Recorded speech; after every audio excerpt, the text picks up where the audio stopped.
بھلا تم نے اس شخص کو دیکھا جس نے ہماری آیتوں سے کفر کیا اور کہنے لگا کہ اگر میں ازسر نو زندہ ہوا بھی تو یہی مال اور اولاد مجھے وہاں ملے گا؟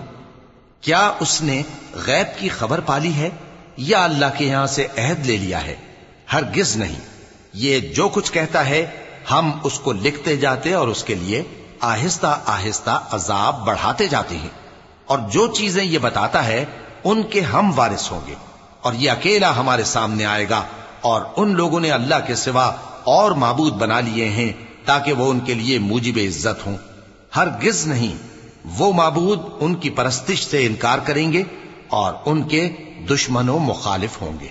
کیا تم نے نہیں دیکھا کہ ہم نے شیطانوں کو کافروں پر چھوڑ رکھا ہے کہ وہ ان کو خوب اکساتے رہتی ہیں؟ تو تم ان پر عذاب کے لیے جلدی نہ کرو کہ ہم تو ان کے لیے دن شمار کر رہے ہیں۔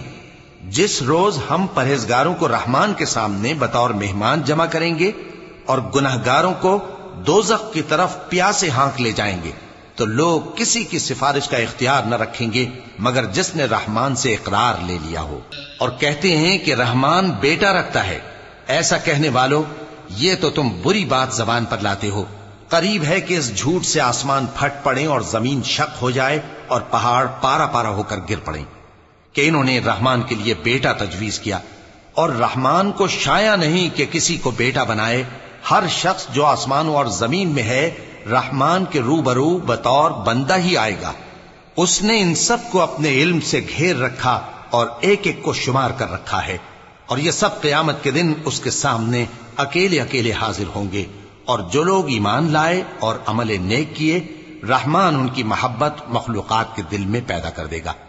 اے پیغمبر صلی اللہ علیہ وآلہ وسلم، ہم نے یہ قرآن تمہاری زبان میں آسان بنا کر نازل کیا ہے تاکہ تم اس سے پرہیزگاروں کو خوشخبری پہنچا دو اور جھگڑالوؤں کو ڈر سنا دو، اور ہم نے ان سے پہلے بہت سے گروہوں کو ہلاک کر دیا ہے۔